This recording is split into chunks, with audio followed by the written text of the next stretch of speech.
বিসমিল্লাহির রহমানির রহিম। আসসালামু আলাইকুম। ত্যাগের পরাকাষ্ঠা, তাকওয়ার মহিমান্বিত পথ নির্দেশনা এবং আত্মশুদ্ধির অনন্য বার্তা নিয়ে বছর ঘুরে বিশ্ব মুসলিমের দুয়ারে আবারও হাজির পবিত্র ঈদুল আজহা। বাংলাদেশ সহ বিশ্ব মুসলিমের প্রতি পবিত্র ঈদুল আজহার শুভেচ্ছা। দল, মত, ধর্ম, বর্ণ নির্বিশেষে দেশবাসীকে পবিত্র ঈদের শুভেচ্ছা জানাই। ঈদ মোবারক।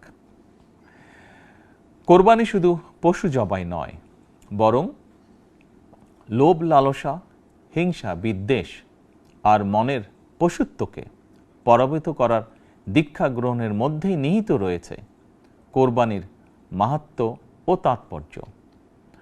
আল্লাহর শ্রেষ্ঠত্ব ঘোষণা করে নিজেকে আল্লাহর কাছে সমর্পণের এই উৎসব আমাদেরকে ত্যাগের মহিমায় উদ্ভাসিত করবে, সত্য সুন্দরের দিকে ধাবিত করবে। এটিই হোক পবিত্র কোরবানির অন্যতম শিক্ষা।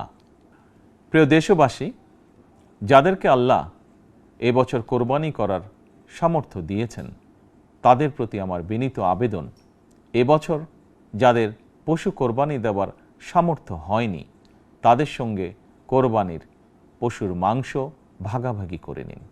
এটিও কোরবানির আরেকটি অন্যতম শিক্ষা।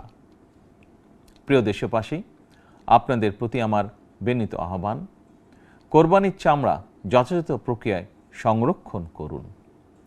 কোরবানির পশুর রক্ত ও বর্জ্য পরিষ্কারের ব্যাপারে পরিচ্ছন্নতা কর্মীদের সহায়তা করুন দয়া করে। যথাসম্ভব নিজেরাও পরিচ্ছন্নতা অভিযানে অংশ নিন সম্ভব হলে, যাতে কোরবানির দিনই সংশ্লিষ্ট স্থানগুলো পরিষ্কার পরিচ্ছন্ন করে ফেলা যায়। পবিত্র ঈদে কায় মনোবাক্যে আল্লাহর দরবারে প্রার্থনা, তিনি যেন আমাদের মাতৃভূমিসহ সমগ্র মুসলিম বিশ্ব ও মানব জাতির জন্য শান্তি, নিরাপত্তা ও স্থিতিশীলতা দান করেন।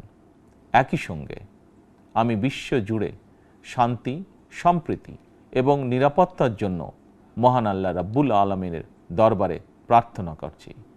প্রিয় দেশবাসী, আবারও আপনাদেরকে ঈদুল আজহার শুভেচ্ছা জানাই। ঈদ মোবারক।